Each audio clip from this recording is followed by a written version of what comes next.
Rep Abercrombie, could you add me as a co-host? This is the interpreter speaking. I'm sorry, could you repeat that? Sure. Representative Abercrombie or whomever is the host. Can you add the interpreters as co-hosts, please? I'm happy to do that. I have not done it that way before, but happy to do that. Thank you. Oh no, sorry, Rep Abercrombie just lost her connection. She should be back on shortly. And I'm also going to highlight Kat once she has her video on. Spotlight, same thing.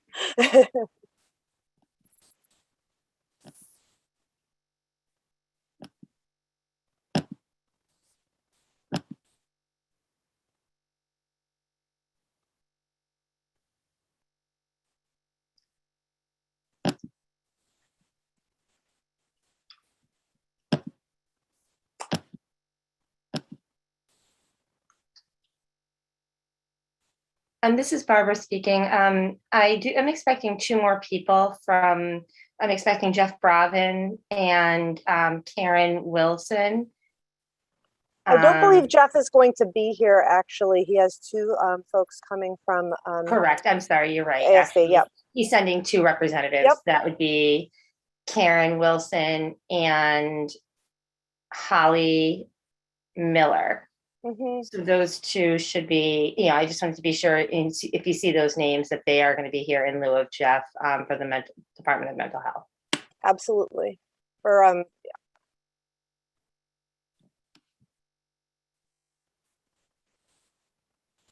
So if everyone's ready, we'll get started. So good morning, everyone. I'm Representative Kathy Abercrombie. I am one of the co-chairs of this working group for issues concerning the deaf, hard of hearing, and deafblind individuals. I'd like to welcome you all here today. I'd like to start by just asking my two co-chairs if they have any opening comments. Representative Comey. Hi, good morning, everyone. Thank you for joining us. I do not have opening comments. I think that what we're going to do, as Representative Abercrombie have discussed, is that some folks have to leave. So from the agencies to be at a round table. So we'll take those questions right after every presentation. And I look forward to hearing all about what's going on in the state. Thank you. Thank you, Representative. Representative Fusco. Morning, good to see you. Thank you all for being here. Only to say that I'm looking forward to hearing today's presentation. So let's get to work. Thank you both, representatives, and good morning again to everyone that's here. Thank you for being here. I think today is probably going to be one of the most important issues that we're going to address, which is the mental health issue, and where are the services and the providers to help support this community. We had a bill that came through Human Services last session that wanted to address this issue. And I will tell you, as chair, it became very complicated as to what agencies were doing and what they weren't doing. And I don't think there was enough time and information given for us to properly put any kind of legislation forward. So we talked to the agencies, and they were all very gracious about coming today and talking to us about what they are doing. And then from there, deciding what kind of legislation we may need in the upcoming session, which starts in February. Because everybody is time sensitive, there is a mental health children's forum that's going on, being led by the speaker at 11:30. Exactly what Representative Comey said. We're going to, after each presentation, allow questions. I am going to limit the questions to 10 minutes, just to make sure that all presentations we're able to hear. So with that, we will start with the Department of Children and Families. I don't have an exact list on everybody, so what I'm going to do is I'll call on you, Vinny, and if you want to introduce the two individuals who will be presenting, that would be great. Thank you, Representative Abercrombie, and that was kind of our plan too, so this will work out perfect. So good morning, everyone. My name is Vinny Russo. I'm the Legislative Program Director here at DCF. And I just wanted to kind of kick off by just kind of stating some of our statutory responsibilities here at the department. I think people mostly know us for our child protective work, but we also are the statutory lead agency for children's behavioral health, which is why we're going to 11:30 event later on today. I just want to say that so that way people understand that we do have, we do serve a number of people from all walks of life. And among those clearly are deaf, blind, and hard of hearing folks.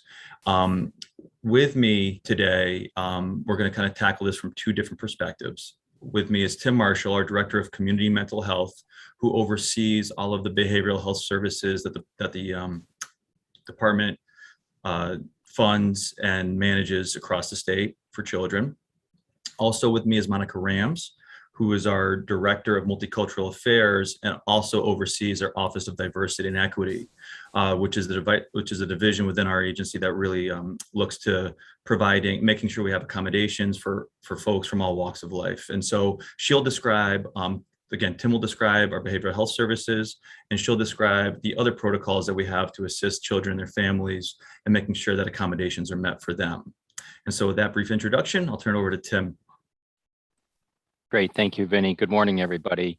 So as Vinny just shared, I'll just share with you what our role and responsibility is. So as you can imagine, we do not provide the direct mental health services or direct substance use services. We provide the funds for that. And so then we hold our provider community accountable through the contracting process. So what's directly pertinent to this group regarding deaf, blind, and hard of hearing folks is that we at DCF have had in our contract for a number of years the requirement for our providers to maintain diversity of linguistically needed services. So agencies are required to kind of pay attention to the communities they serve and then be able to be responsive to those needs. So that has been in our contracts for a number of years. And by and large, our provider network, we think, does a decent job doing that. Most of our providers, in addition to having some number of bilingual staff, also have language lines and capacity to be able to meet translation needs when there's no person that is on staff that can do that. So we've had that clause in all of our mental health and substance use contract for quite some time.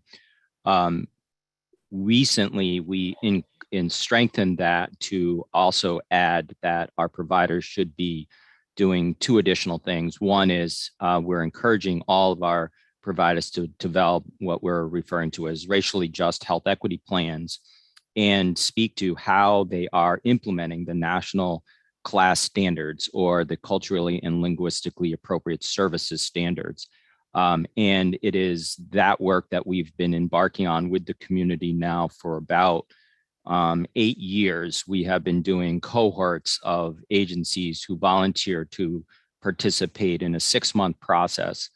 And we walk them through a process of, first of all, it starts with a commitment from their board and from their president and CEO that they would participate through the whole process, seeing through to a health equity plan.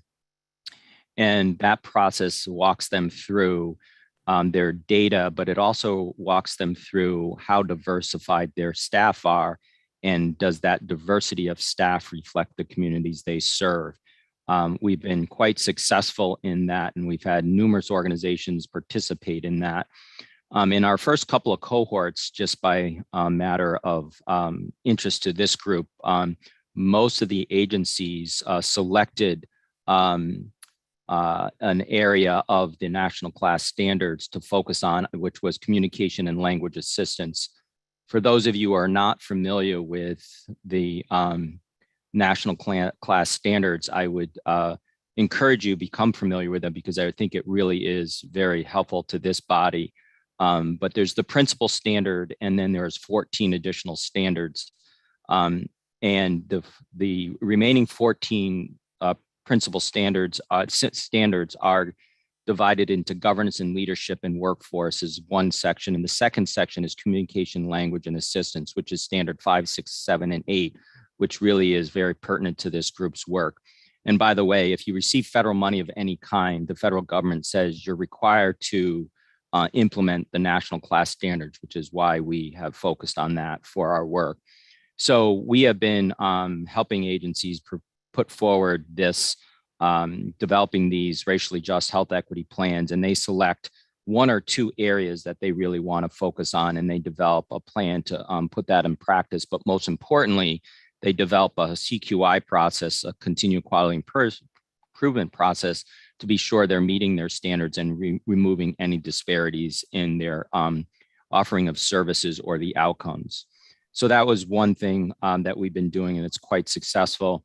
The second thing, we do fund translation services and sometimes go above and beyond. I just have recently, again, pertinent to this group, approved, we have care coordination, which has available to it some discretionary dollars for families. Usually they're often around basic need or around some pertinent mental health issue that is really affecting the family members. And in certain situations, sometimes it's actually translation.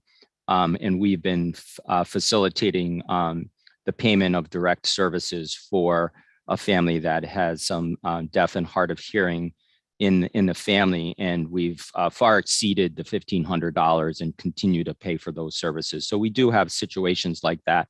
That is not in every service category, but it is there. And finally, the newest piece that we're developing under the racially just health equity planning process that we've been doing for some time, we're adding a component specifically to linguistic needs, and we're excited to start to develop what we're referring to as translation ambassadors, who might be able to be embedded within the context of organizations. We're just getting that off the ground, so I don't want to overpromise anything at this point, but it's an exciting piece of work that we're working on right now. So that's essentially our role and function in the mental health and substance use world.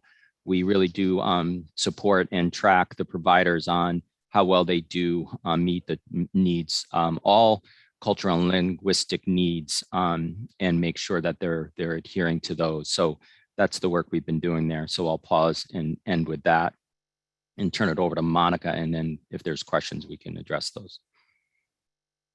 Good morning, everyone. Thank you, Tim, for the descriptions and providing us additional information as to the behavioral health service needs that is offered within your division.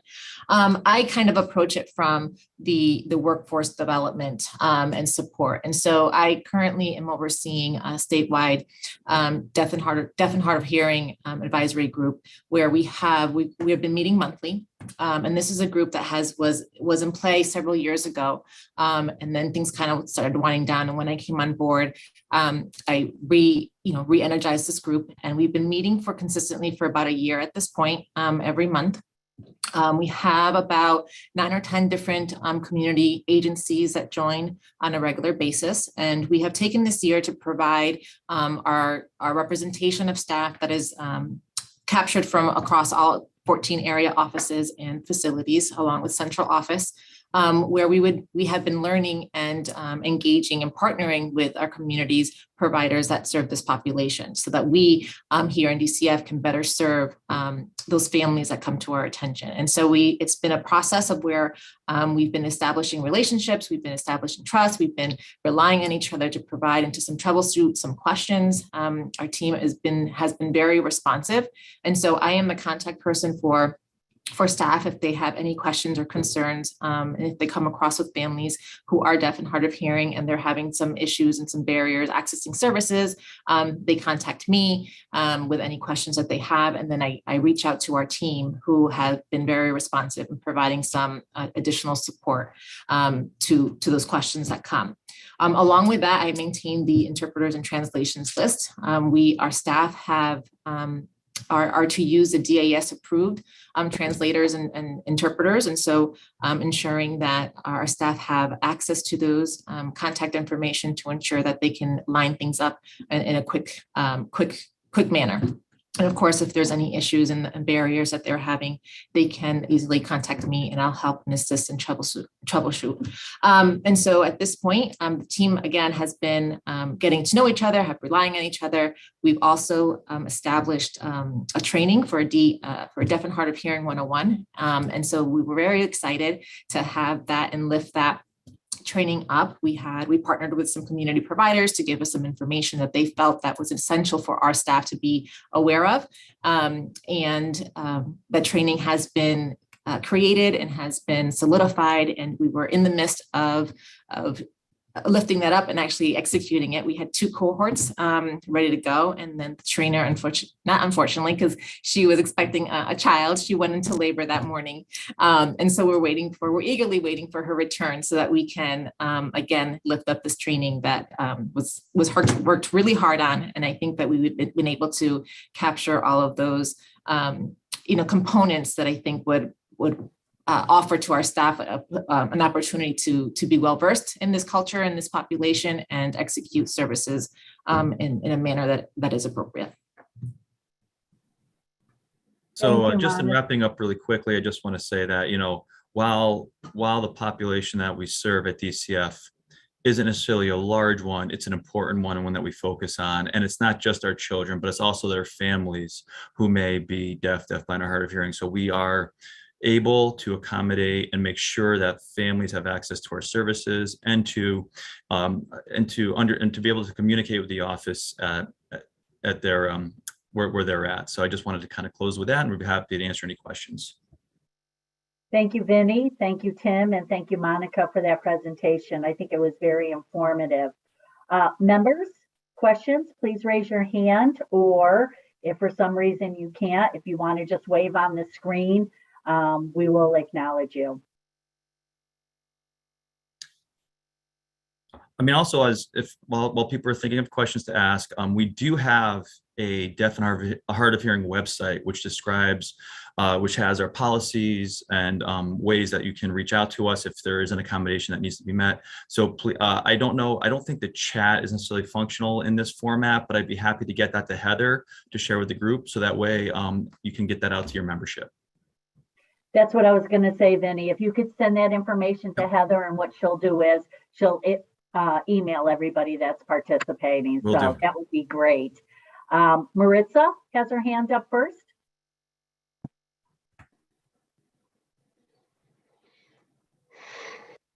Hello, thank you today for your presentation. I very much appreciate it. And I look forward for the link. I think that was what I was looking for in my question anyways, was that information, because I'm looking for who's sort of the ADA coordinator, who to contact. And the only information I have is to contact the Office of Relations, I believe, and that phone number. So if you have a better phone number, or Monica, if you're the best person to contact for that issue, I'd love that information. So thank you very much. Thank you, Maritza. Up next is Kim from CHRO. Hi, I just really wanted to say briefly, and I guess this would be a comment addressing any of the state agency presentations.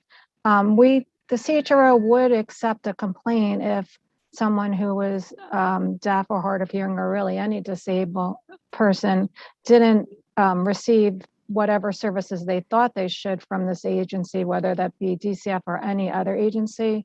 So I just wanted you to keep that in mind when you're considering what kind of legislation you might want to propose, that is something that is available to folks already. Thank you, Kim. And I think that, so the Oversight Council that meets 4 times a year had a meeting on Friday, and that's one of the things we discussed are what are individuals' options at this point if they have a complaint or a concern that their needs are not being met. And you were one of the groups. You and Disabilities Right Connecticut were 2 of the offices that we suggested that people reach out to, because the Elvin's position over at Aging and Disabilities really isn't the gatekeeper of all complaints. So thank you for that, because I think it's really important for people to understand that they do have options of where to call if they have some issues going on. So thank you for that. Susan Yankee? Hello, everybody. This question is for Monica Rams. I just wanted to know a little bit more about your deaf, hard of hearing advisory group. And if you could tell me a little bit more about what agencies are represented, and if they are similar agencies that are on the governor's advisory board for the deaf, hard of hearing, and deafblind, so that everybody knows what all the working parts are doing. And if you have parent representation, and if you have representation of persons who are deaf, hard of hearing, or deafblind on this group. Thank you. Monica, before you start, Kate, are you going to take, thank you very much. Thank you. Just trying to make sure we're watching the whole screen here. Monica, if you would also, as you're describing the makeup of that advisory group, if you could also send that to Vinny so that when he sends this material over to Heather, we can have that in writing to send out to everyone, okay? Of course, yes, I will do. So forgive me as I look to this screen as I kind of go through the names of representatives that we currently have on our team. I'm not aware as to who is on the other team that is that was referenced in the question. So we have individuals from True Places Counseling. We have Connecticut Mental Health Center. We have individuals from Western State University, Independence Unlimited, Access Independence, Capital Region Mental Health Center, American School for the Deaf, Connecticut Behavioral Health, Deaf Wellness Recreation Center, and Aging and Disability Services. And we do have representatives that are on the team who are deaf and hard of hearing and who are providers. And so they are individuals with lived experience and are able to give us some insight into their world, into the culture that perhaps can be overlooked at times. And so those are the representations that we currently have. We have advocates for parents who are deaf and hard of hearing, who obviously sit on the team. We don't necessarily have a family member or a person who is deaf and hard of hearing, just because we try to keep confidentiality pieces. And so we don't necessarily want to bring a parent that we have an active case involved with, just for their own confidential pieces. And so we do have our staff at the team for representing all area offices. And some folks have families on their caseload who are deaf and hard of hearing, others do not, but they are the liaisons for their particular area. So if folks have questions pertaining to this population, they know that they have someone within their respective areas that they can turn to. And of course, they can always turn to me, shall they have any questions as well. So I think what Susan was kind of getting at was also the fact, I understand what you're saying about not having a parent who's actually in the DCF network right now, but I think what she was trying to say was you could have someone that isn't connected with DCF, someone like Susan, for example, who's been a great advocate on behalf of her son who's now in college, who understands the population for one, and then where there are gaps in the system. So I think that's kind of what Susan was getting at, right? That you have kudos to you for having the providers on there, but you also need the boots to the ground, which are the families that are living this every day. Susan, do you want to add to that? No, that's wonderfully said. What I did see missing in the list was the State Department of Education. And I didn't know if that was something that you would include. And the other problem is what I've noticed in all the different groups that are going on is if there aren't some similar people involved, people are constantly recreating the wheel or having misunderstandings of what's already been done or what's being planned to do. So I love that all these groups have some similar thread so that people can help each other along in the process so it moves quicker and more efficiently. But thank you so much, Representative. So Susan, if I could just add to that, I understand what you're saying about having SDE or other agencies at the table, but normally the way it works is those agencies all know who to contact within an agency if there's an issue. So for example, if SDE has a child who's in the DCF system, right? They know who over at DCF to contact. So we don't normally have other agencies sitting on other agencies' boards. Okay. Let me just say it that way. But they do know who to contact because people like Vinny, who are liaisons, every agency has that person and everybody knows from every other agency who that is. So somebody could very easily from SDE pick up the phone and call Vinny and say, hey, we've got this child, we've got this situation. You know, where are you guys? Where are the services coming from? Are all the T's crossed and the I's dotted? Unless, Vinny, do you want to add anything to that? No, you said that perfectly, Representative, but it is important to note too that we do have a regular cadence with SDE on a number of issues. So obviously, if there's a child in a school who's having issues with access or has a parent who's having issues with access, the commissioner at SDE speaks with Commissioner Durantis at least monthly, if not more often. And when it comes to the whole Health and Human Services Agency collaborative under Commissioner Gifford, Governor Lamont has had the Health and Human Service agencies kind of the commissioners form their own kind of coalition. I think they speak weekly, actually, particularly in related to some of the mental health issues and the behavioral health services that are available for kids. And obviously, where there's a communication problem, we will make sure that gets resolved as quickly as possible. Susan, do you have any follow-up questions or comments? No, thank you. That was wonderful explained. Thank you. Thank you. Vinny, the only thing I would add to that is because we do have a new position over at Aging and Disabilities, Alvin, you may want to invite him to one or two of your meetings so that he can hear what's going on, because his new role is also to try and navigate the system for families. So it might help him to know what's out there through some of the agencies. And poor Alvin, I'm sorry, I'm not trying to give you more work or more committees, but the more we educate ourselves about what other agencies are doing, the better we all are. So maybe. Oh, it's just fine. No problem, Representative Abercrombie. I am more than willing to do any of that.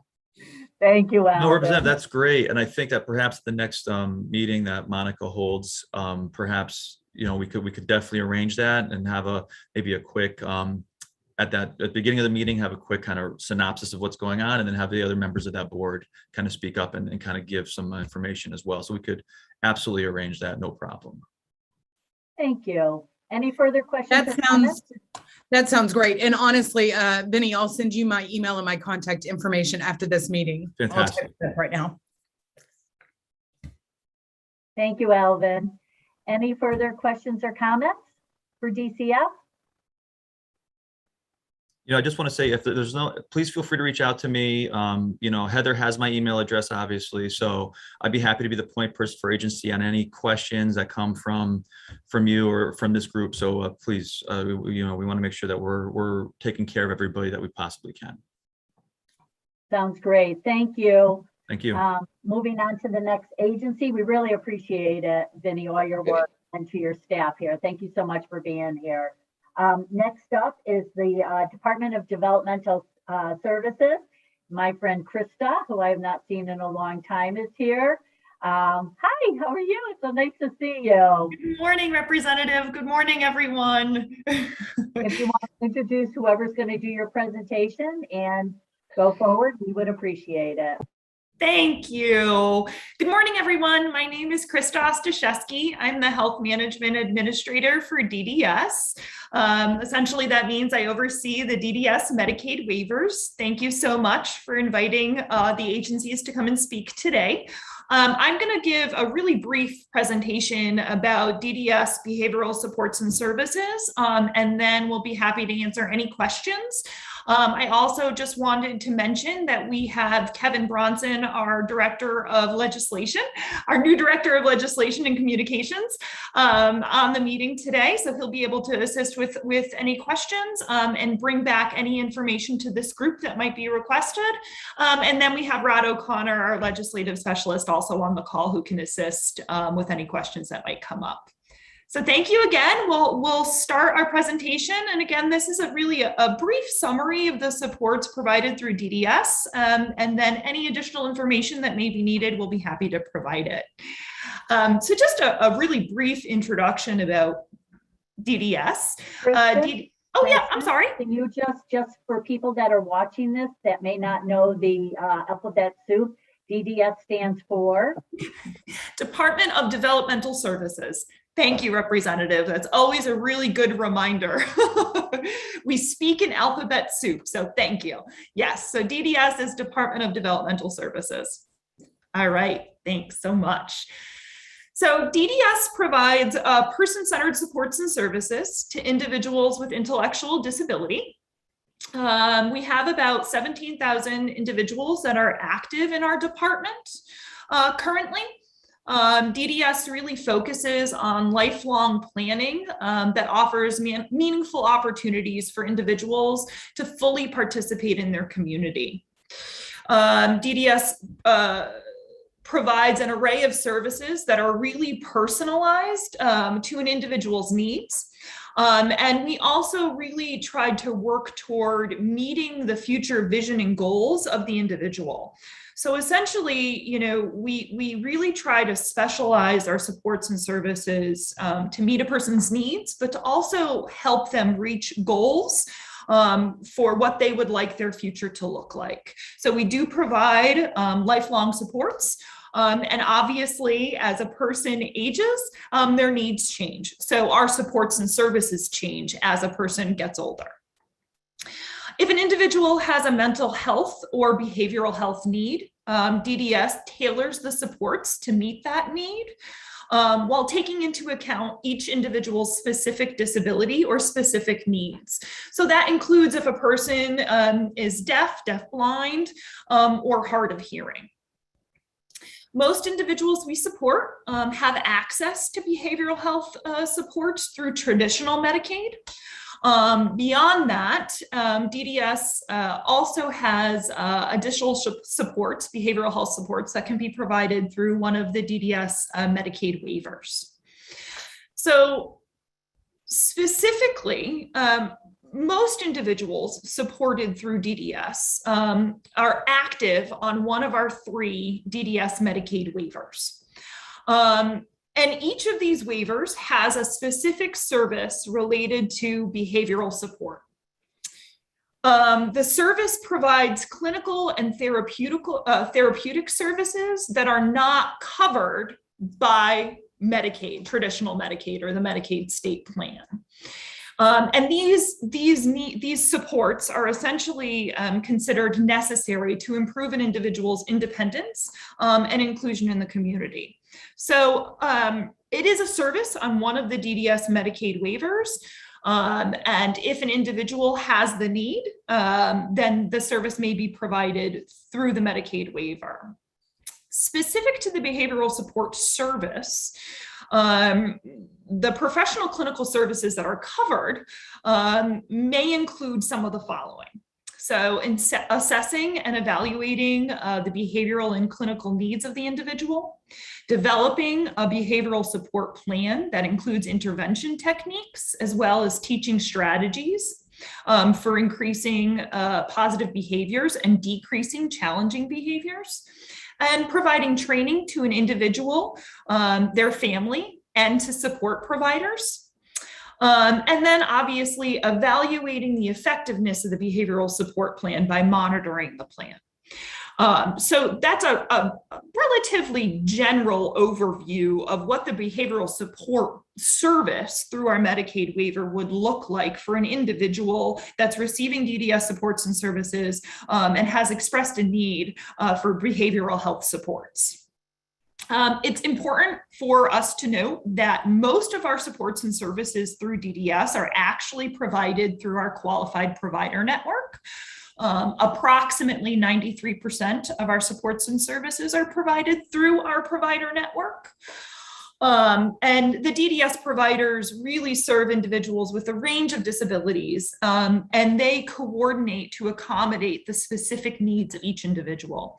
So qualified providers are qualified to provide specific supports and services through DDS.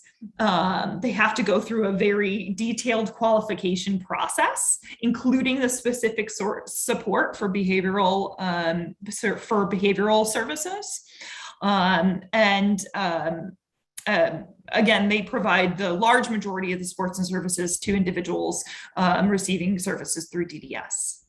So I know DCF did receive a question about an ADA coordinator for the agency. So I just wanted to make sure to also address that. So most recently, Ed Bruno, who was our long-serving DDS ombudsman and DDS ADA coordinator, retired. He had been with the agency and had been our ADA coordinator and our ombudsperson for many, many, many years. We were excited for him to be able to retire and enjoy his retired time, but we were also very sad to have him go. So we have a new ombudsperson who is in the process of being appointed by the governor.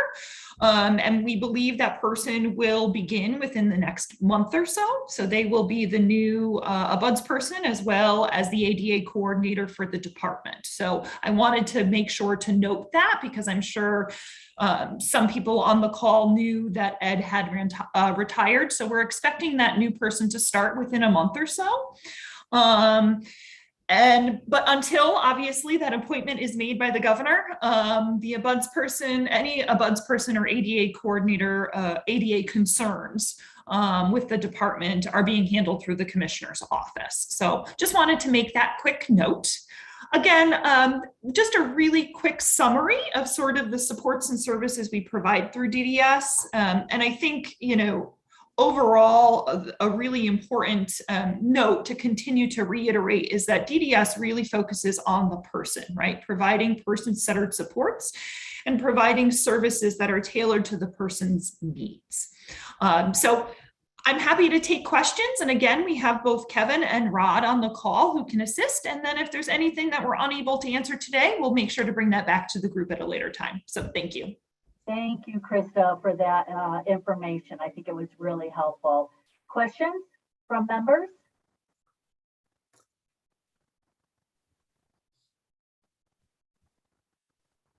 I don't see. Well, from you, Deb, thank you very much. Thank you for that. And just a quick question, if I may, Madam Chair. Yes, please. Thank you for that very thorough presentation. I guess you're serving about 17,000 people in your community right now. How many of them are, deaf, blind, or hard of hearing? Do you know? So Representative, thank you for that question. It's a great question. I don't have that figure off the top of my head, but we can definitely bring that back to the group very quickly.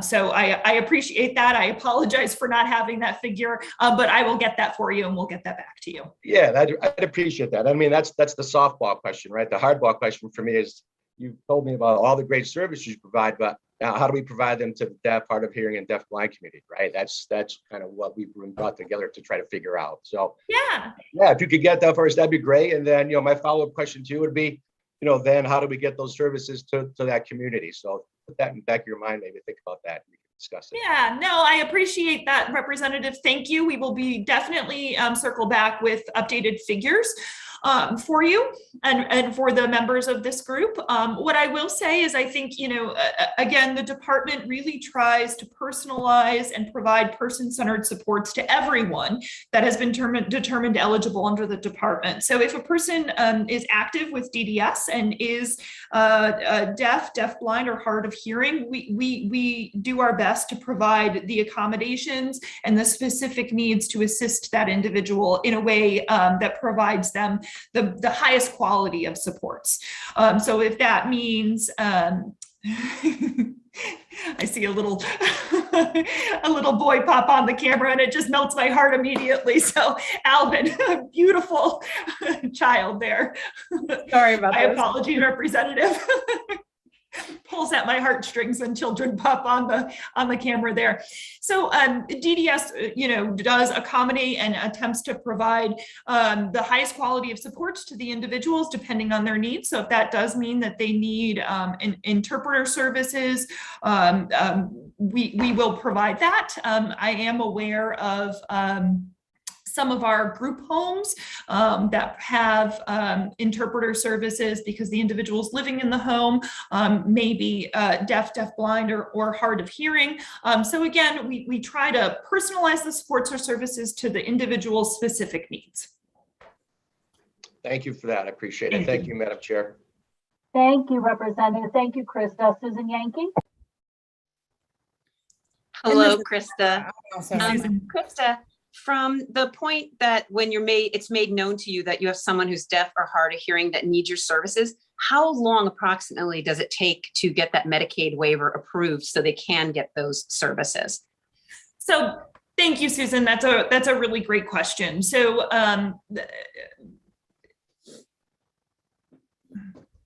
DDS,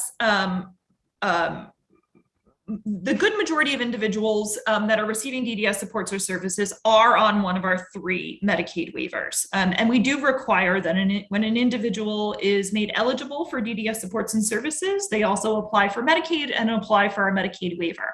However, if there are urgent supports and services that have been identified, DDS will do everything they can to meet the needs of that individual, even while they're applying for the waiver. We work directly with DSS on making sure individuals are enrolled on the waiver quickly.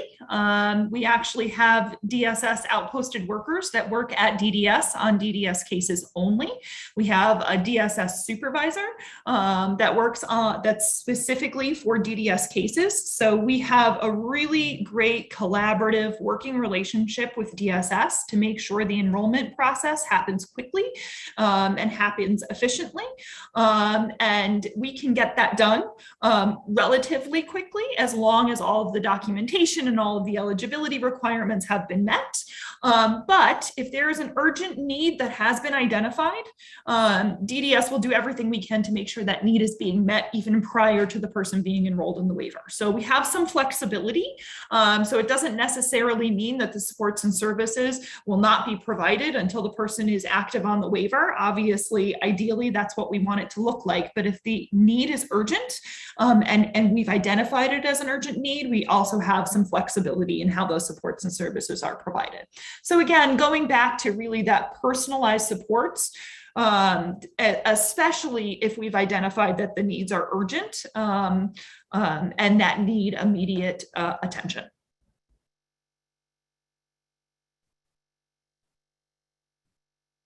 So I think.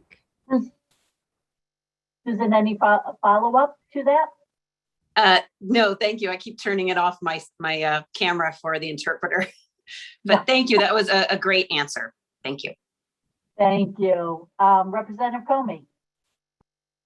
Yes, thank you. Thank you for your presentation. And my apologies if I'm not all that knowledgeable about the work that DDS does and who they're caring for. But do all folks that apply for the disabled folks that apply for the waiver, I mean, do they all qualify or do they have to go through a process? Is my first question. And my second question would be, has your team identified any gaps that have been, sort of barriers for care for the folks that need it? So thank you, Representative. Really great questions. So I'll address the first question around process for eligibility. So DDS supports individuals that have intellectual disabilities. So the very first step to receiving supports and services through our department is to go through our eligibility unit and have our eligibility unit confirm that an intellectual disability is present. So that's really the very, very first step to receiving supports and services through DDS. Once that has been determined, intellectual disability has a definition in statute with requirements that must be met, and our eligibility unit are the ones that make that determination based on documentation. There needs to be school evaluations that are submitted and additional medical documentation. So once our eligibility unit makes that determination, then we've got a few different steps in place, right? Then we need to determine the level of need that the individual has, what types of supports and services they need now, what types of supports and services they may need in the future. So we do a relatively comprehensive assessment of the individual, and then we make a determination on next steps. And those next steps may be having that individual apply for a Medicaid waiver and then receive more comprehensive supports and services. All of that depends on funding, specific supports or services that the person needs, if there's any emergency or urgent needs that have been assessed, if there's an urgent or emergency situation that the person is involved in. Let's say they were living with an elderly parent who's no longer able to care for them. Depending on the severity of that issue, that may be looked at as an emergency situation, and that individual may need emergency residential supports, right? So again, it's really a tailored review and assessment that needs to occur. So not necessarily everyone that's determined eligible for DDS supports and services is going to be placed on the waiver. It really depends on their needs, on the funding mechanism, what their needs are now, and what their needs may look like in the future.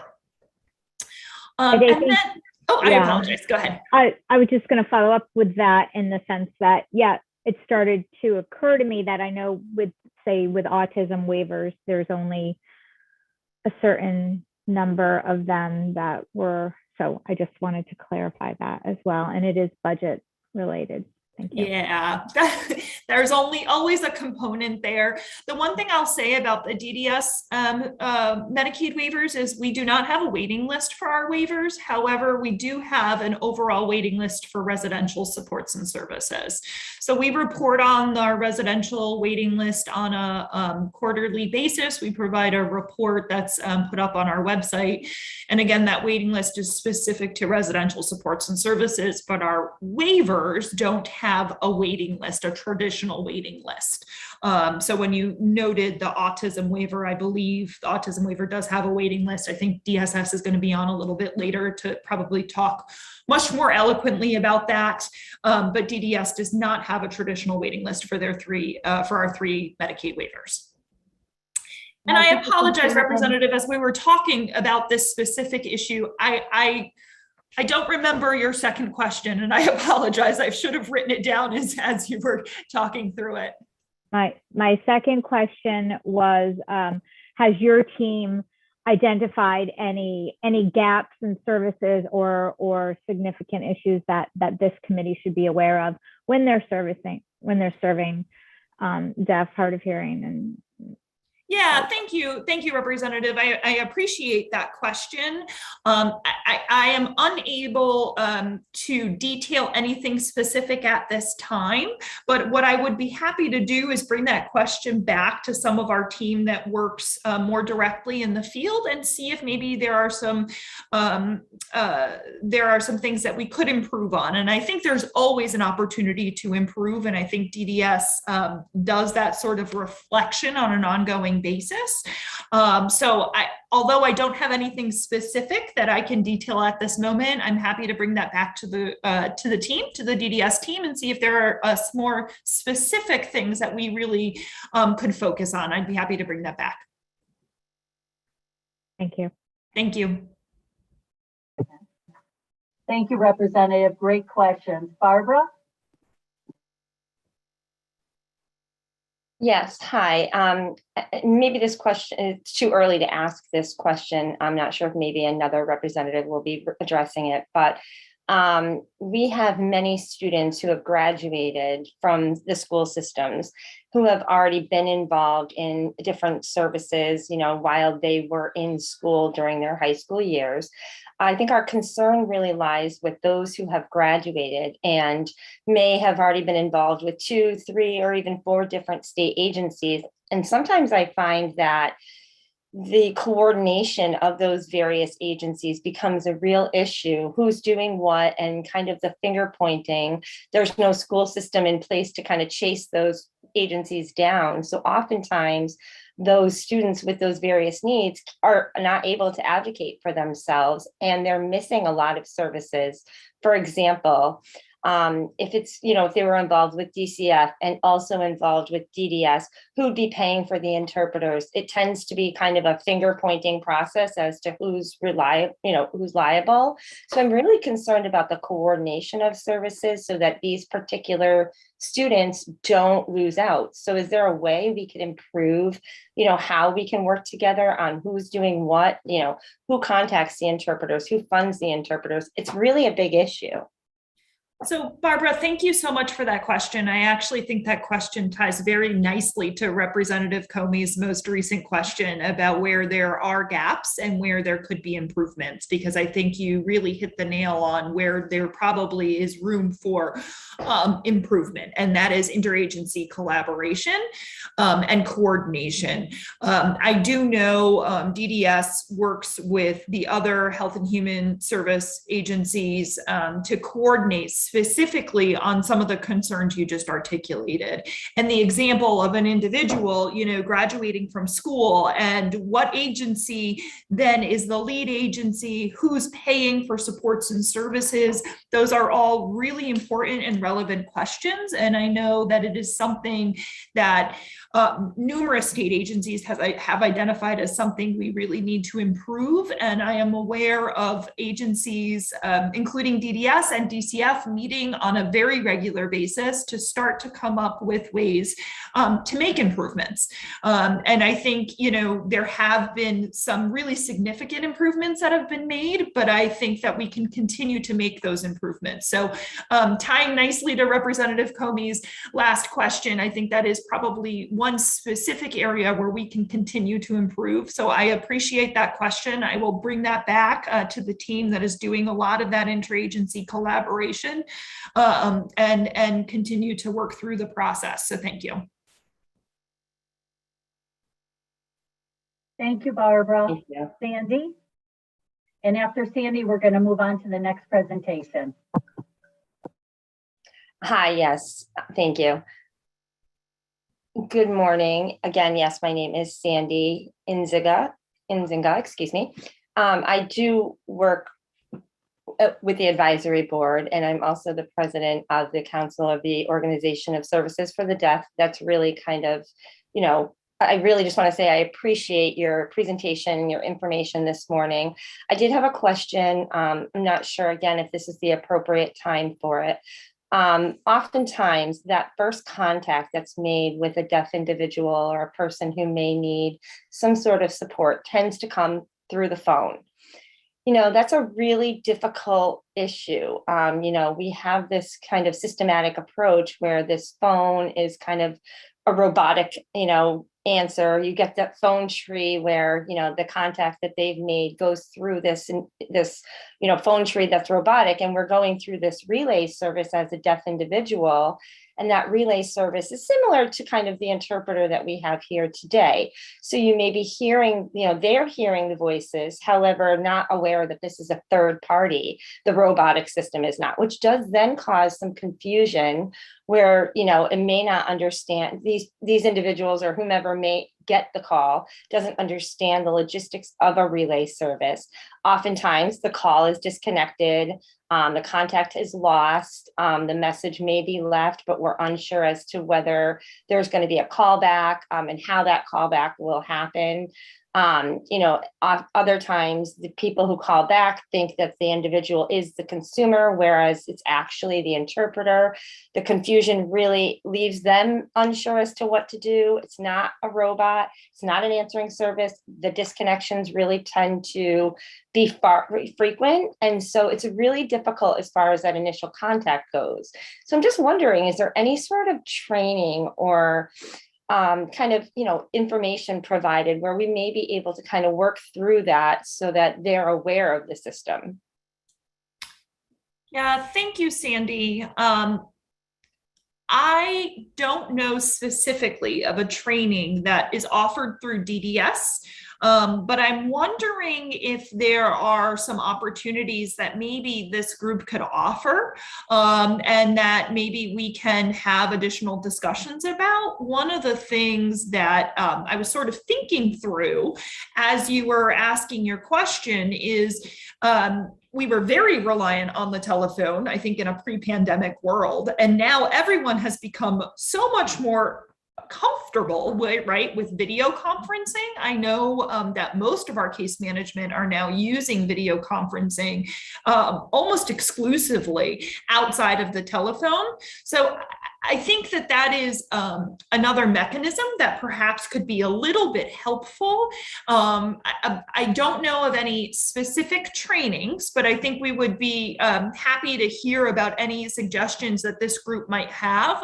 And we can definitely bring that back to our staff and specifically our case management team that work directly with the individuals we support.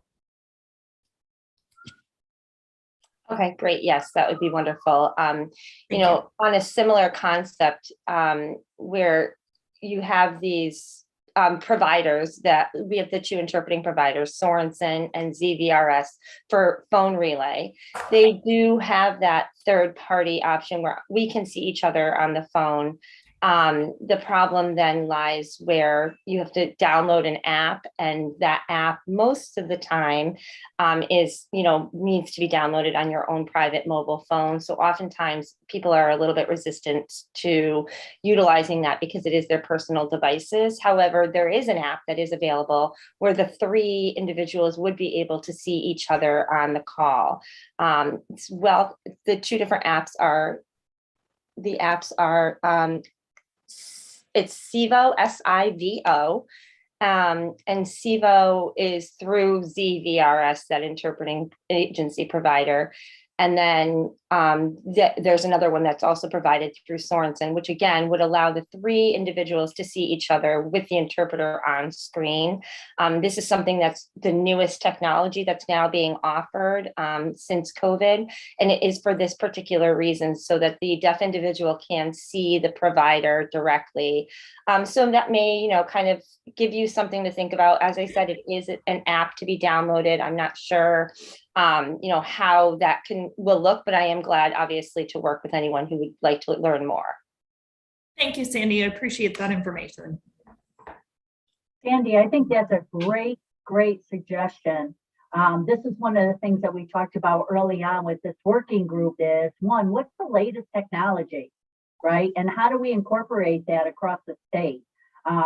Everyone from, our human services providers and agencies to DMV. So that's great for you to raise that and for giving us the opportunity to kind of look into it. And I think where we always have to be cautious, and me, we don't want to do legislation or statutory language that makes one size fits all, because I never want to be in that position where someone that isn't versed on that technology or doesn't feel comfortable using that technology does not have the opportunity to use whatever resources they feel comfortable with. So I think it's something to really look at. And this would even be something that we wouldn't have to do through legislation.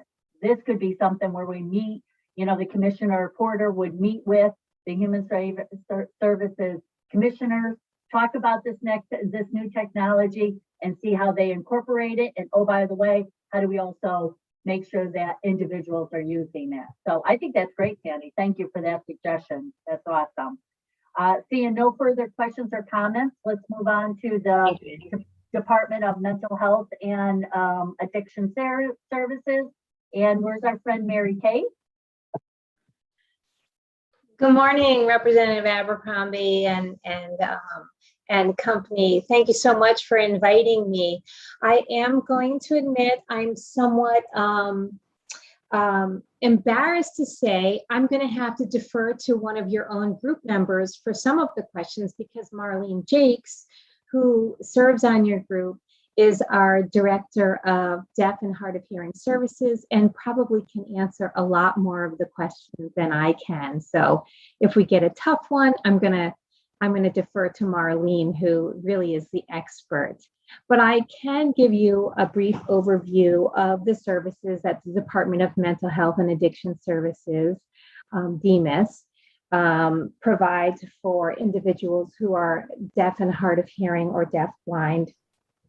So DMIS serves adults 18 and over who have mental health or substance use needs, treatment needs, recovery needs, that do not have insurance that can cover the services that they require.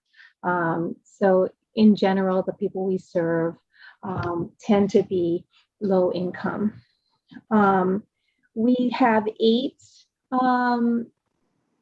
state-run facilities across the state, hospitals, inpatient hospitals, as well as outpatient services.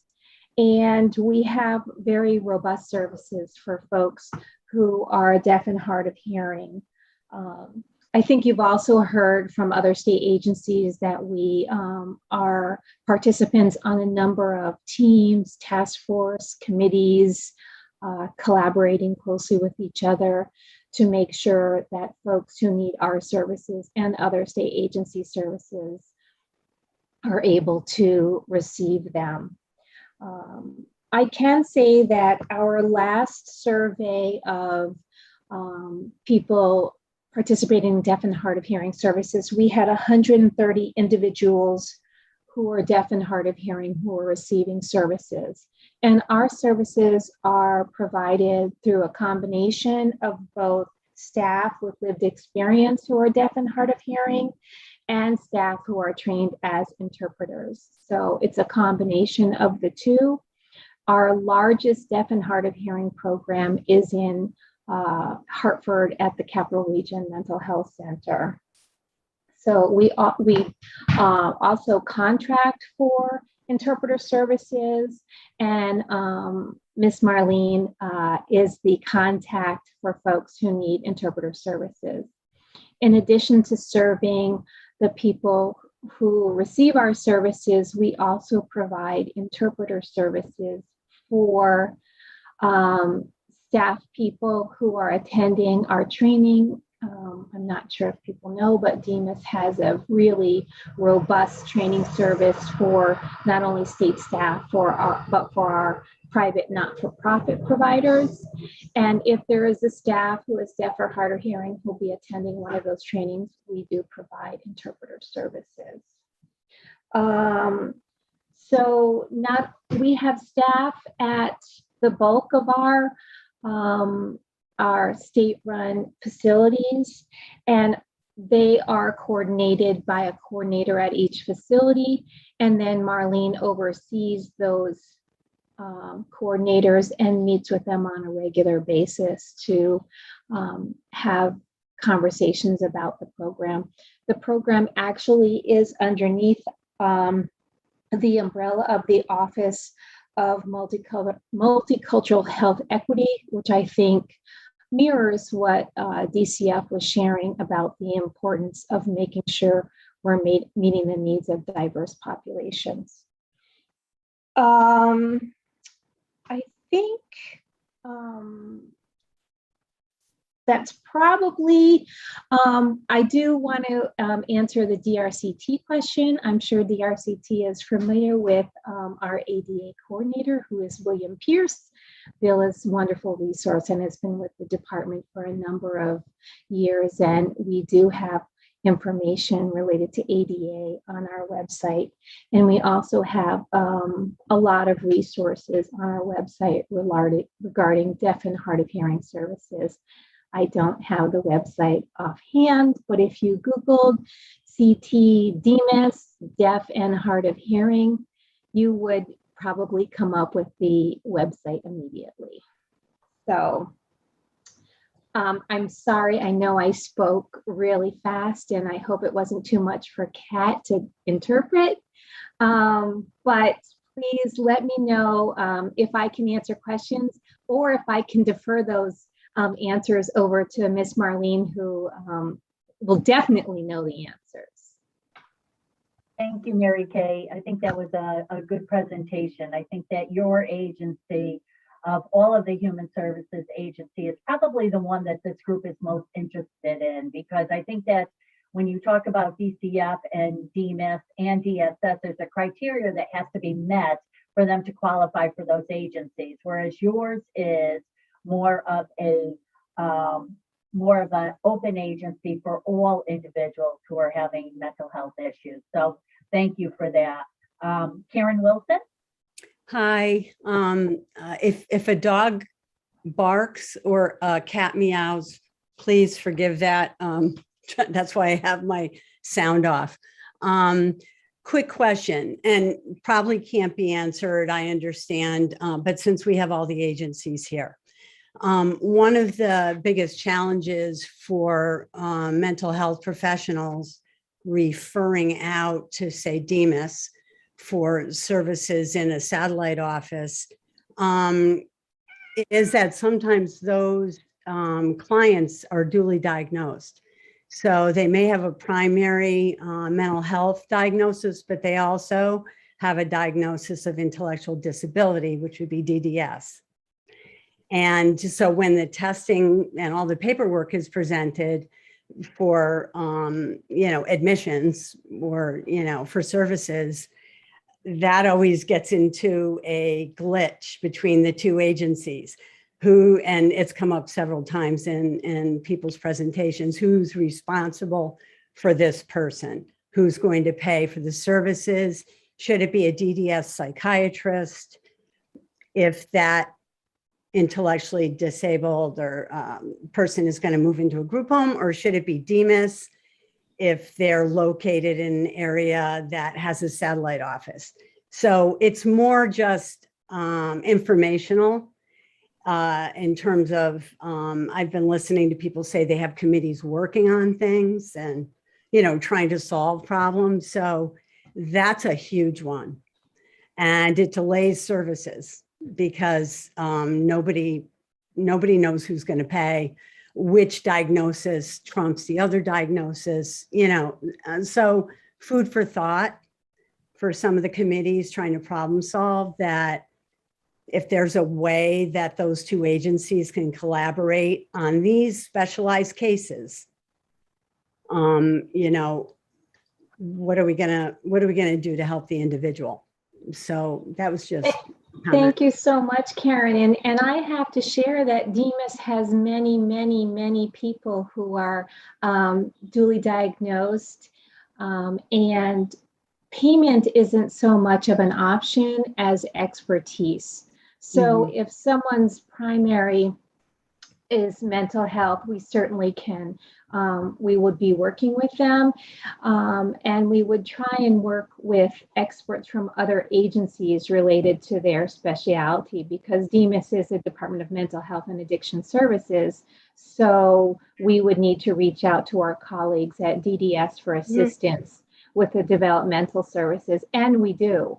We have quite a few individuals that we're serving. The other thing is we would want to make sure that the services are appropriate. So we would not want to put someone with who needs services from DDS in a group home with people who do not have a similar intellectual disability. So it's really person driven, and it's about the right fit for services rather than for us the cost associated with the services. So I think that that's really important for me to say. And if there are unique cases that come to our attention where people are dually diagnosed, typically we have a group of professionals who sit down together and kind of do some care management with that case. And I've actually participated in quite a few of those cases. So you raise an important point. And if there are cases that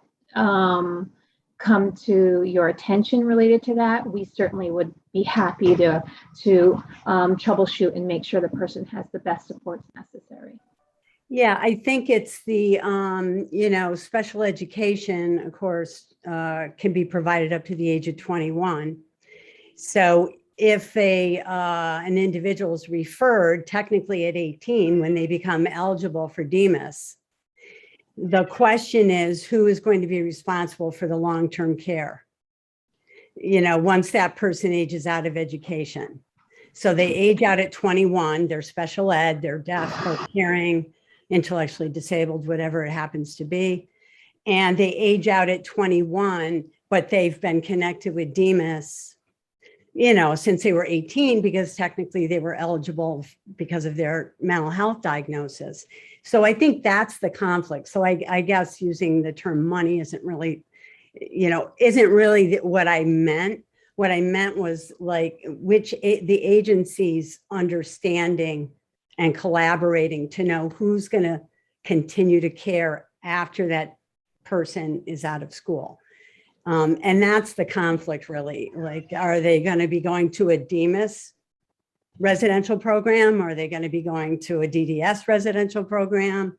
But and I didn't mean to imply that it's all about money, but it is the long-term care of an individual. And it has, and therefore the agency should maybe be able to collaborate on that, so that we don't get at 21, it's their last year of school and everyone's running around trying to figure out who's going to take care of this young person, in 6 months. But I appreciate you giving that all the agencies, including Department of Ed, that consideration. Thank you. I think that just to add to that conversation, I think this is a conversation that we've been having for many, many years, is the coordination of services between agencies, especially because it is a huge agency, a huge issue as kids age out, right? And who's taken ownership. So Karen, you're absolutely right. I think that I would say personally, I've been up here 16 years now, and I've been on human services my whole career. I think that I would say probably the last 6 to 8 years, there's been a coordinated effort between the agencies to really look at individuals and to make sure that the transition is as smooth as possible. I think where it gets a little bit complicated is that sometimes families think that the services that they're currently getting are going to be the services that are going to continue. And it doesn't always work that way, because every agency has their own system and their own statutory language that tells what they're allowed to offer, right? So for example, DDS, a lot of individuals go into a waiver. Well, that's very scriptive because that comes from the federal government, right? These are the rules behind it. So I think part of it isn't just always the coordination. I think it's also families understanding that what you were getting up to 21 is not necessarily what you're going to get. It's sort of what we see in the birth to 3. I'll use that as an example. Birth to 3 services are awesome. And then kids get to kindergarten, right? And school districts want to reevaluate them. And then you're talking 6 months instead of just taking the recommendations from the birth to 3 and transitioning that into kindergarten. That's something we've been trying to work on to get that coordination better. So Karen, you raise a really good issue, and it is an issue that we're trying to address. I don't know, Mary Kate, if you want to add anything to that? I do, because I think the other thing that we recognize in the department is that we try and take a developmental approach. So we know that a young adult, 18 to 25, needs certain support and skill building that hopefully once they have that foundation, then they are transitioned into the more adult services. So we're not necessarily I'm searching for the right word, long-term homes. We're more supports for people as they are living in the community. So sometimes that does mean that they're in a residential program for a long period of time, supported apartment, supervised apartment, group home, but we provide therapeutic services in a wide variety of ways and in a developmentally appropriate way. And I think some of what Karen is talking about is the development of a person and as they move through the service system. So, and again, you know, I know my friend Krista and I and my friend Vinny, we all work so closely together. Sometimes I say if we worked any closer, we'd all be living in the same apartment together. So, which is a little frightening. So, while sometimes from the 10,000 point view, it looks disjointed. A lot of times it's actually pretty closely coordinated. And I think Rep. Abercrombie will tell you there's been times where she's called me and asked me about someone and, you know, we've been able to put together a plan with multiple agencies pretty darn quickly, so. I think you're absolutely right, Mary Kate, but we can always do better. And I think that's absolutely the point that Karen is making. And I think, you know, I see Kristen, you know, shaking her head. I think we all agree that, right? And is there a way that we could have a system in place that does that, right? So that we're not sitting here thinking about it. So good points, Karen. Thank you for raising yes, that. very much. Yeah. Marissa?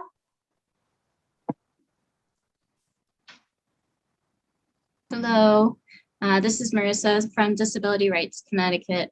Thank you for being here, giving your speech, Mary Kate. I do have a question about the training you mentioned. I'm just generally curious about it. I may have missed a little bit what it was. I don't know if you said it was Deaf 101 sort of training. And then I have another question after that, so go on.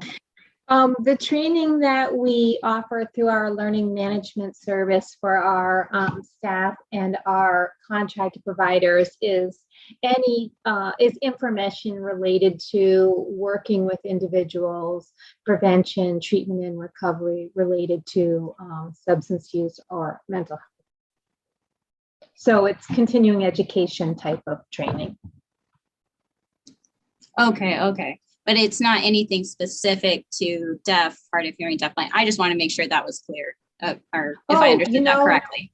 I am embarrassed to say I don't know all of the trainings we have. We have hundreds of them. So there may be trainings that are related to working with individuals who are deaf or hard of hearing. I don't know specifically. I probably should have looked before I got on this call. No, I think that would be a great idea. My other question is, and this is a broad question too. I was reviewing the, the Deaf Mental Health Bill of Rights. It just passed this year. I believe Harvey Corson, Connecticut Association of Deaf, or, you know, everyone sort of worked on that bill. My question is, did the committee start yet? I know that there was somewhere in there saying that the state ADA coordinator was going to work with all these different departments, and there was going to be a committee with the BESB, the advisory board of people who are deaf, hard of hearing, or deafblind, ADS, DEMIS, you know, and the list goes on and on. So I'm just curious if that already started yet, or if anyone knows kind of where that is right now.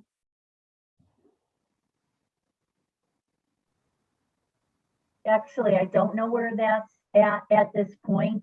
I can look into that and then get back to everybody on this committee. Awesome. Thank you very much. Mary Kate, did you have anything to add to that? No, actually, I was agreeing with you, Rep. Abercrombie. We're happy to serve on that committee when it's organized and ready to go. Thank you. Susan? Just jumping back quick to transition, Representative Comey and I recently met with the Bureau of Rehabilitative Services. And what we learned is they don't have any access to data of how many students that are deaf or hard of hearing that are coming out of the system. So they have no way to contact them to say, these are the services that we provide.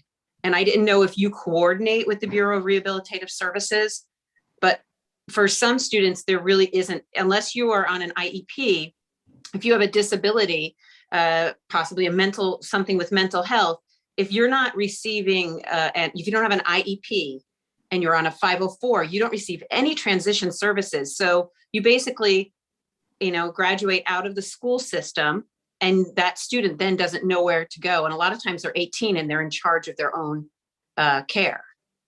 So I didn't know if you could coordinate with BRS, Bureau of Rehabilitative Services, or with the schools, So the BRS, agencies. so BRS, Susan, I'm going to take this for Mary Kate. Is 'cause I think aging, this is yeah. a little bit out of their agency. Oh, sorry. So no. This is why we have this working group, is to understand all of the different areas that we need to be concerned with. So currently, through transitional services, the school districts are supposed to be coordinating with BRS and the students to let them know what services are there after they transition out. That has nothing really to do with the human services agencies like DEMIS, DDS. This is really because BRS is more of workforce, and that's where that connection is. Okay. So that's something that we've been trying to do, is to get school districts to do a better job of transitioning these students. That's why we changed the age of transitional services and made it younger, because we're really trying to get school districts to really look at these individuals and help them be prepared for the workforce, where it gets really dicey. And, and I'm not sure how we address it. So BRS statutorily, their language states that a student has to be prepared for the workforce. Yet they're not being prepared for the workforce through the school district. So school districts say to their parents, hey, let your kid get out at 18, right? Don't keep them in school till 21. And oh, by the way, call BRS because they're going to help get them a job. Except when you call BRS says, hey, by the way, these individuals had no training. And under our language, they have to be employable. So it's really, it's something, I'll be honest with you, it's something we've been trying to address for years, and then throw in the mix that there's federal money that also has to do with the criteria that has to be met. So it's a more complicated system than we would like it to be. But you raise an excellent point, Susan, about the fact of where does BRS fall in all of this? I'm going to turn it over to Elvin because he may be able to add something to that, because I'm sure so BRS is located in aging and disability. So he might have had some conversations with them. Elvin? Yes, thank you for that. I have been working with Heidi Hiner. She does BRS work with us, and she and I are very involved with American School for the Deaf, their transition program, including their teachers that we have been working with. We also have an RCD, which is a regional counselor of the deaf for the state of Connecticut, who attends these meetings, goes to ASD, meets these students, helps them to be prepared for their transition to graduation, whether that means, college or the job workforce. We've been doing this for quite some time. We do meet on a monthly basis with these students, and it has been fairly successful. Alvin, are you meeting with students in public school? Because that's what we were discussing with BRS. Yes. So what we have is a life. our Level Up program. And that is for those other students who are in the mainstream public school systems that are deaf and hard of hearing or deafblind. These students are able to work with this program to help them with their transition to that RCD. And that has been working out pretty well thus far. Sorry about that. Don't worry. I know I'm taking it on the wrong tangent, but I just want to make a quick point. I believe the statutory language for transition only refers to IEP. Students that are on 504 plans are told that when they graduate, the American Disabilities Act will take care of their needs, and they are not receiving any transition services whatsoever unless they're on an IEP. So, but I took it off on a tangent, and I'm gonna get it back on course, let you get it back on course. No, yes, I think that's true. I do think that those students who do have a 504 plan who may not have any, services can certainly reach out to us, and we can put them in contact with the BRS counselor, of course. Thank you, Alvin. Thank you, Susan. Susan, I will tell you that we are looking at the 504 and what the coordination is between, or the services that are offered under IEP and transitional services, and what happens when you're a 504. And I'm just going to say it bluntly, I believe personally that we just dropped the services. I think 504 plans are a way of taking students out of the IEP system where they are given more services. And I think too many students are being transitioned to 504 when they should really stay in IEP. But that's just listen, I'm not a clinician. It's just my personal opinion of what I've seen with this population through the years. So I agree with you. There's some work to be done on 504s. Barbara, count me in, Representative. Count me in. Great. We welcome you and your knowledge. Barbara, you're gonna be the last question because we really need to get on to DSS just in case they have to be at the other meeting. Okay, I understand. Yes. Karen, Harvey's, I think one of the things that maybe was mentioned was wrong, but this is one of the things that is why we are bringing it up in our legislative bill last year. We have seen issues with this coordination of services amongst those mentioned this morning, the lack of real partnership. And what we're hoping is to kind of like a pool of funding that we can then have a person available to do the coordination of these services, to fill in these gaps that are really happening statewide. I'm not sure why that's, that budgetary concern. I know that, some of our different agencies may be able to do that. So I just need some clarification on that piece. Like, is that not an option? So Barbara, I think that's a question for the bigger committee. I don't think that's something with the agencies at this point. This is really a presentation from the agencies to talk about what they are doing and what they're not doing at this point. What I will say is it's very difficult to have a coordination between all agencies because of the fact that every agency's criteria is different. So for example, individuals that are part of the DDS have to meet a certain criteria to be part of the waivers, right? Well, you don't know that, right, until they come into the system. So to have one coordinator would not work because there's nobody out there that's versed enough on every single agency requirements. And oh, by the way, most of our human services agencies are driven by federal law. So it's really a complicated system that there isn't one person out there that could coordinate through all the agencies. That's why that's why Elvin is our gatekeeper, and we're trying to figure out, he's a full-time person over at Aging and Disability, what's his role, right? And that's why he needs to be part of the agencies, a few of their meetings, to understand what they do, so that when families call or individuals call, he knows where to direct them. So I think that's a bigger conversation for our working group.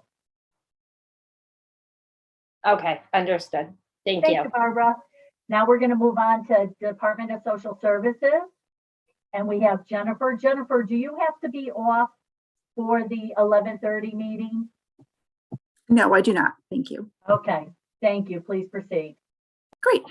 Thank you very much for the opportunity to speak today. I am Jennifer Caballero, Social Services Program Division Director for Community Options in the Division of Health Services at the Department of Social Services. Very long, winded title there. But essentially, as you all know, the Connecticut Department of Social Services is the single state agency for the administration of Connecticut Medicaid and the Children's Health Insurance Program. But just for some background in terms of Division of Health Services and what we're responsible for, we administer policy and day-to-day operations for the Connecticut Medicaid program and the Children's Health Insurance Plan, Money Follows the Person, and other federal grants, as well as the governor-led Connecticut Long-Term Services and Supports Rebalancing Plan.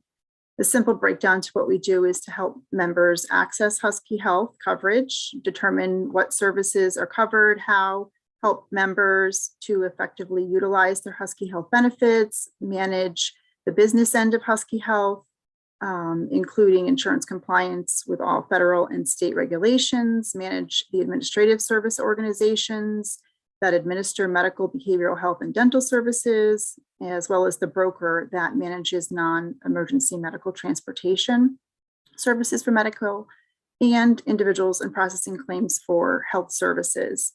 Specifically, I'm responsible for administration of the home and community-based service waivers in the state of Connecticut, so, several of which Krista mentioned that are housed over at the Department of Developmental Services. Currently, we've got 10 Medicaid waivers, 3 of which are at the Department of Developmental Services, 1 of which is at the Department of Mental Health and Substance Abuse Disorders.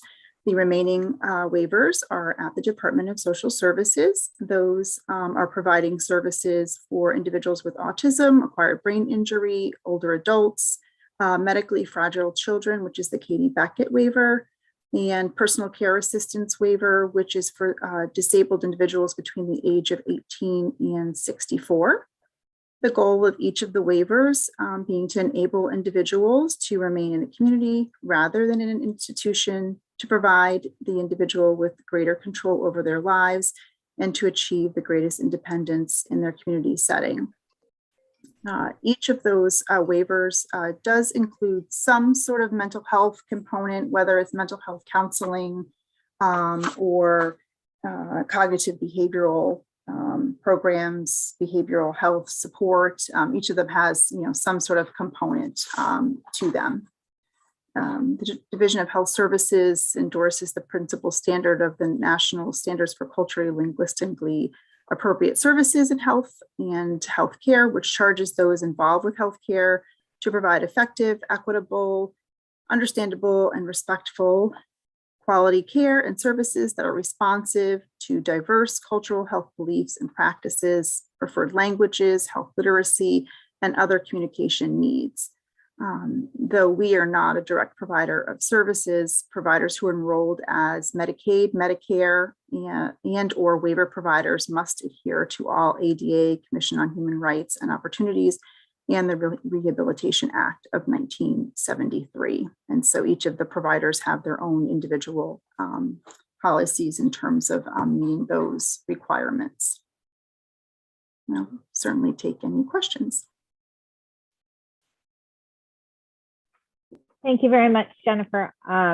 Representative Abercrombie had to step off, but all right, so we'll just jump right into questions here while we soak all that in. Marissa, go ahead.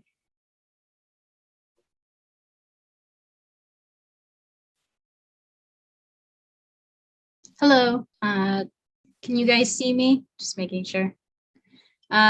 This is Marissa Rivera. I'm from Disability Rights Connecticut. I just have a couple follow-up questions. Thank you, Jennifer Caballero, for your presentation on DSS.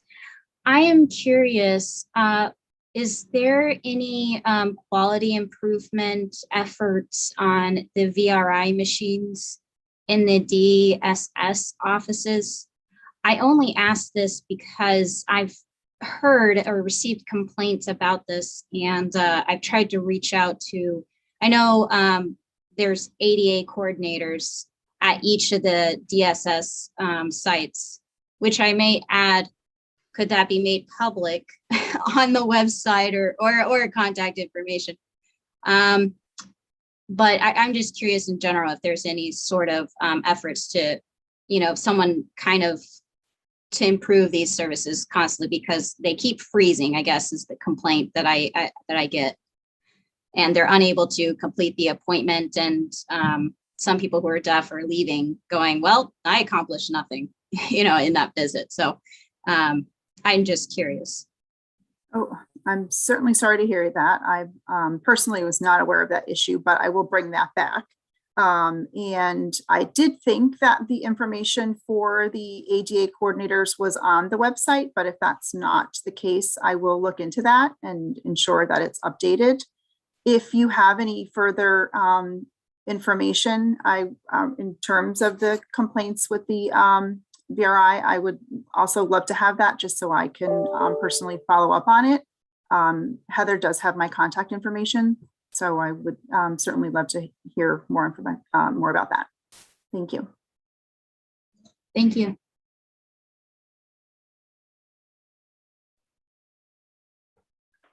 All right. Do we have any other questions for Jennifer?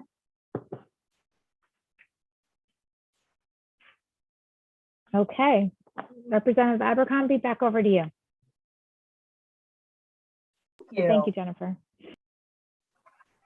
So at this point, I first would like to take this opportunity to really thank all of the agencies for taking time out of your schedule to be here. I think it was very informative. I hope the members of this working group understand how complicated the human services area is, and that every agency has their own criteria that has to be met for someone to be eligible. So DSS, Department of Social Services, you have to be a Medicaid recipient, right? Someone from the public, an average person, is not going to call the Department of Social Services if they're not on Medicaid. DDS, Department of Developmental Services, is mostly for adults, and you have to be on a waiver. So it gets really complicated when it comes to the human services field. At this point, what I would like to do, since we do have probably about 20 minutes, if there's no more questions for the agencies, let me ask that first. Is there any follow-up questions for the agencies that are still on? Please feel free to raise your hand now and we can take those questions.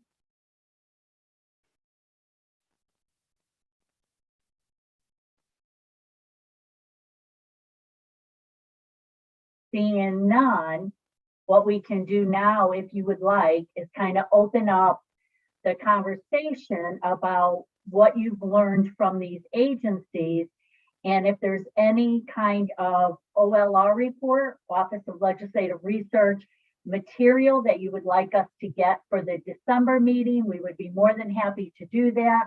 I know that I was interested in this national class standard. I don't know what that means, and doing some work around that. Was there anything that you heard from agencies that you would like some follow-up information on? Because what we can do is have it sent to Heather and she can send it out to this group. So let me open it up that way.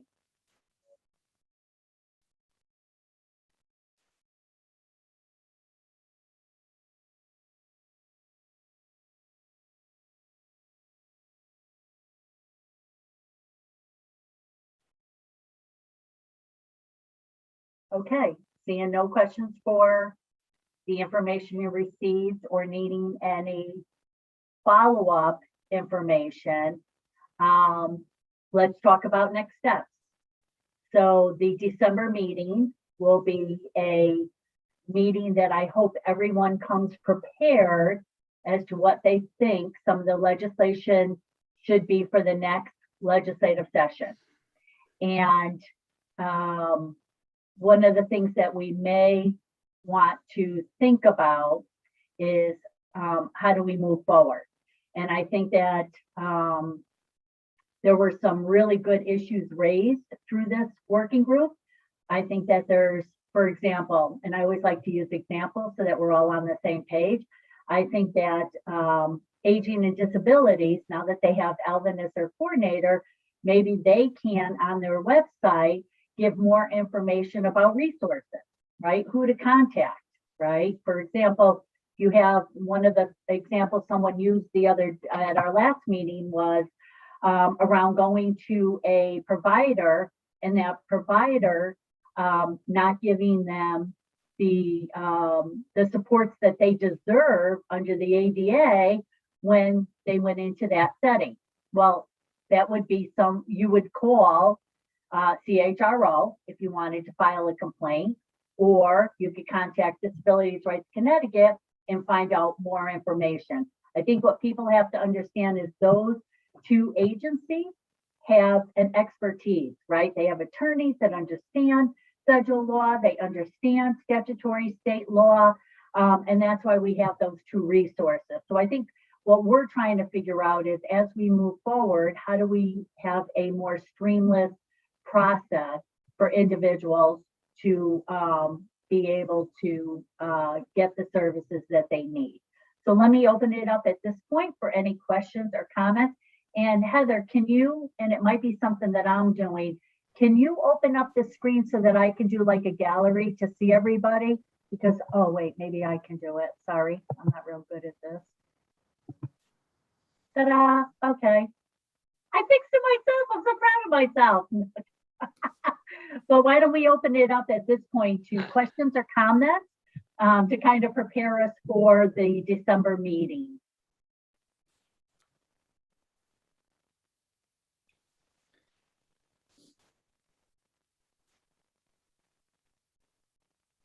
Come on, Marissa? Harvey. Oh, sorry. I'm sorry. Harvey, did you have your hand up? I'm sorry, I didn't see it.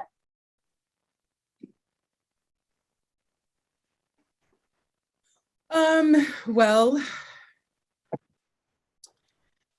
I do just want to say in response to all of the good questions, especially one of the questions from Barbara Cassian, that the intent of the bill is to try to establish some mechanism, some system where the agencies can work together with the consumer input. I think the goal is just to improve the overall cooperative effort between the agencies. And I think, you know, just to continue on improving is what I heard today. So I'm sorry, one moment. We just want to continue improving to make sure that everyone's on the same page and that we're all in the same spirit of what the purpose of the bill being proposed is about. So I think I would like to ask, you know, for at least a once a year meeting between agency reps and consumer representatives so that we can have open communication with the experiences that the consumers are getting and the intent of the agencies. And I think that's the overall goal. Thank you, Harvey. That's a great suggestion. Maritza?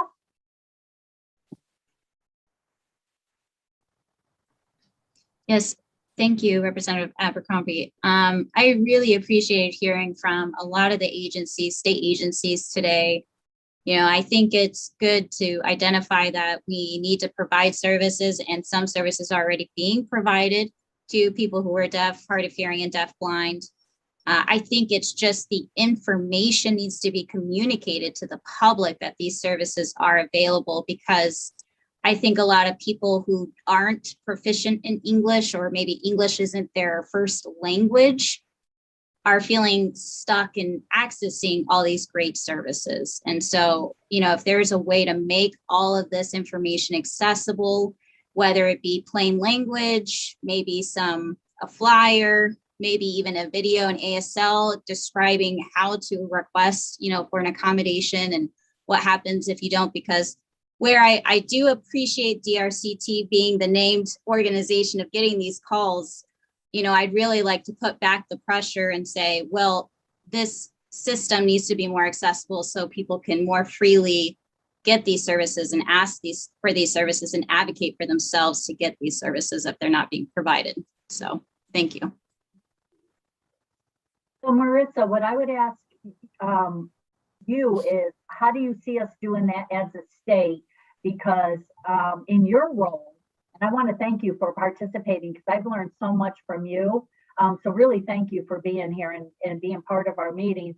So I guess what I would ask you is, because you know how complex the human services field is and how every agency has their own criteria that they have to meet, right, to serve certain individuals, you know, and I don't expect an answer now. So, but if you could give us some thoughts for the December meeting, the questions that you did submit to us, we did submit to the agencies, and we will have some information for the December meeting on that. And we'll be sending it out to everyone as soon as we get the responses. But if you could help us think about what does that look like, that would be really helpful. And CHRO also, who's on here, Kim, you know, if you guys have ideas also, you know, because the more we give people access to services and benefits that they need, right, it takes it off your backs, right? And that's why I'm so thankful that you're both here to try and help us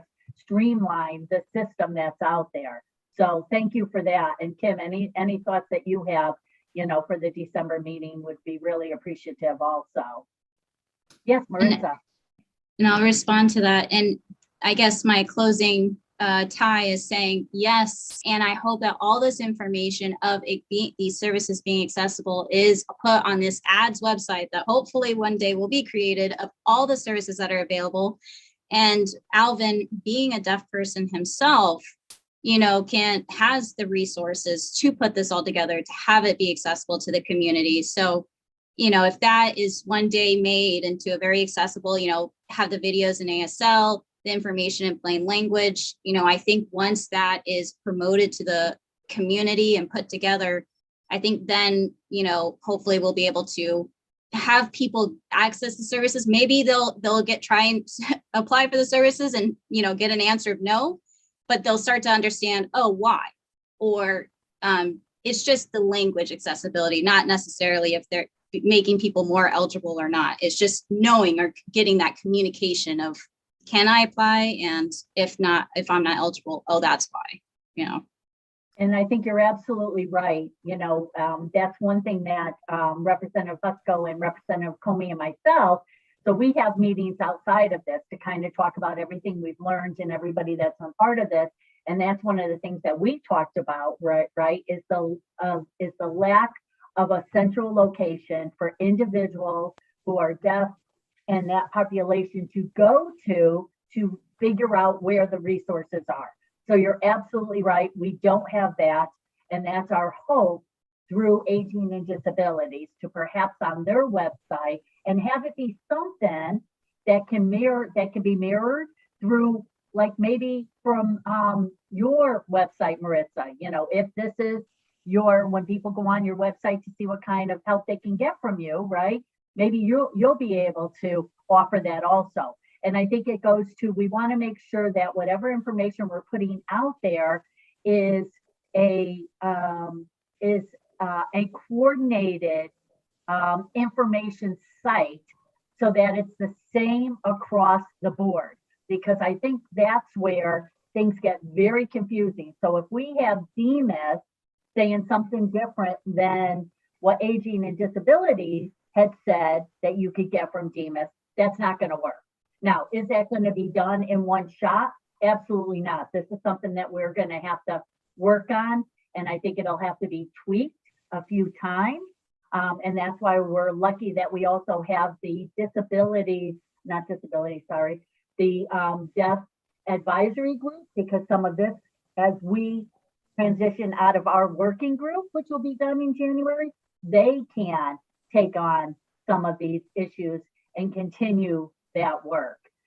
Looking at the time that it's 11:20, I'm going to turn this over to Representative Comey. I have to actually go into another meeting, and when I'm going to call on Jim, and then everybody have a great rest of the week, and I will see you at the December meeting. So Representative Comey and Jim. Thank you, Representative Abercrombie and Representative Comey. I am aligned with what Marissa and Representative Abercrombie have just said. I was thinking throughout the presentations about the significant number of services and programs that are provided and how can we get that information out. And as Representative Abercrombie, I think, said, is when we create a central location on the Aging and Disability Services website, I would think that we may want to have that same link on the that DEMIS creates information about its programs, which could then be on DCF as well as CHRO, as well as Aging and Disability Services. So if somebody lands on that page, they can link over back to Aging and Disability Services, but a way that it's the same language on all of the agencies that we heard about that cross connects everybody. Because if you're looking for issues related to services under DCF, that they have a part of their website for services for deaf, blind, and hard of hearing. And then how does it then, there are the information for DEMIS is there, for CHRO is there, and it's the same language. And we put it on all of the state agency websites so we can cross connect everybody. But it's that same thought of a centralized something. But if people are just bouncing around on the internet and they land on DCF as opposed to DEMIS, how do we connect them with the same language? And it can be, each agency can be responsible, and then it can show up on different websites. So that was just my thought as I was thinking through this, which is very similar to Representative Abercrombie as well as what Marissa said. Thank you, Jen. Excellent point. Karen, you're up.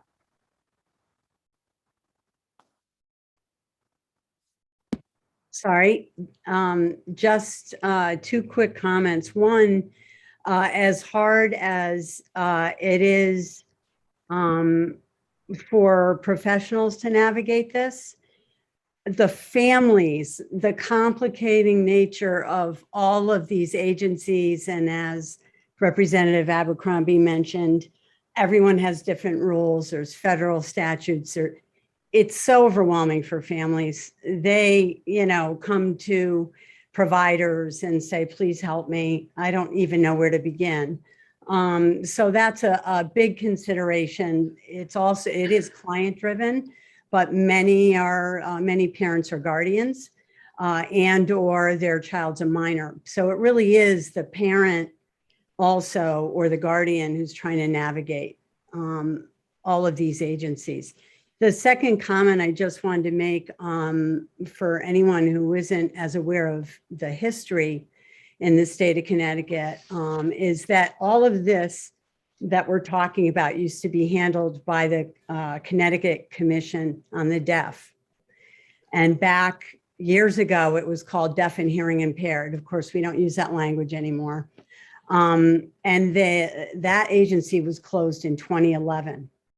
And so all of these issues that we're talking about here have, increased exponentially because the deaf and hard of hearing people would go to them and say, I'm having difficulty getting services at DEMIS. I'm having difficulty getting services from BRS or from whoever, DDS. And the commission we talk about a clearinghouse, let's say, they would help that client in a case management format, connect with the agencies where they were having difficulty. So when that was lost in 2011, all of this discussion became much bigger. And the coordination between state agencies really suffered. So I may not be at the next meeting. I am retired. I'm here representing Jeff Braven today, but that's food for thought. Thank you, Karen. Yeah, we've had these conversations over the past several months and are aware of the history of it. And that's why our hopes is that having Alvin as sort of the linchpin of where all the agencies and some of the people can go to will help at least coordinate some of these efforts across platforms. Thank Great. you. Thanks. Sandy?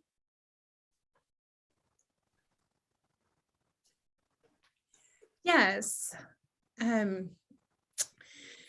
really wanted to just kind of reiterate what was just said.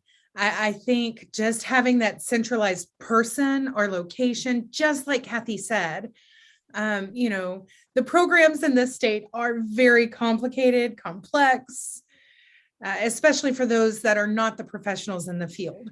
So having some standardization on commonality. So for example, interpreting processes for each agency is different. Some people know how to get an interpreter, some don't know. Some need some training. We need to just have some standardized training to make the process and the procedure the same for each agency, the same of how you request an interpreter, how you inform you need an interpreter. And I think, what's happening now is assumptions are being made, and there are a lot of incorrect assumptions.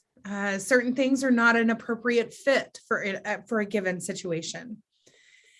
And, I've worked for many different task force working groups. I've worked under DDS and their task force, DCF, back when it was Bill Rivaldo, working for DCF, working in mental health task force and so forth. And there's just a lot of diversity on those task force that training is just needed. It's almost an innate need where that training needs to come in so that they can just kind of get delved in, right? So right now they're only barely scratching the surface. And I think that's because there is no standard set policy or procedure. It's just to each their own. And that's what causes the complications, the confusions, the coordination to fall through, the collective effort to just be very disorganized. And so I think, in having my experience working in advocacy and working in all of these different task force and group, having some standardization in terms of the technology that's available or the procedures that's used in order to gain services or accommodations, I think that's really going to make the permanent change that's needed instead of just a Band-Aid fix. And then 2-3 years later, we're back to the same conversation again.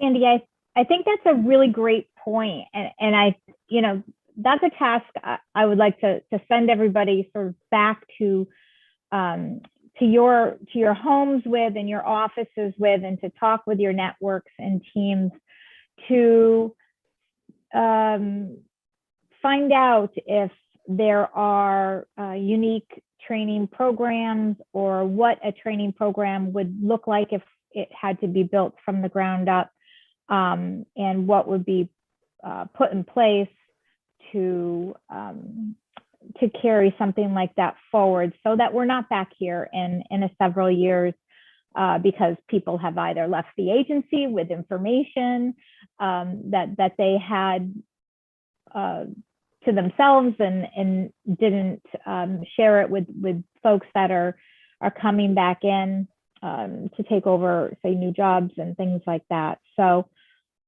let's use that as food for thought and see if we can come up with some unique and inventive ways of communicating what the process is and the resources available across agencies. Gives me good food for thought. Okay, anything else that you'd like to discuss today? I think our next meeting is going to be, Heather, get me if I'm wrong, a little bit longer? December 14th, we do have 3 hours of interpreting services since you guys are going to be looking at possible proposals. Thank you. So 3 hours with services. Hopefully, we will all be able to sit in our chairs for 3 hours. Representative Fusco, do you have anything you'd like to share before we close I just out? want to say that was a very, off mute here, just to making sure I'm still off mute. Yeah, very informative meeting today. I think I got a lot of information that I did not have prior. And so like you, I've got a lot of things spinning around in my head and trying to provide some answers to solve some of the issues. Everyone today that spoke, including people of our group, brought an insight today that that had yet to be, I think, have a light shine on. So it was really, really good. So I'm looking forward to digesting all this information with our team, and moving forward some pragmatic answers to solve some of these problems. So thank you all again. It was a great meeting. Thank you. Thank you very much to our interpreters, to our presenters, and to the members of the committee. Have a great day.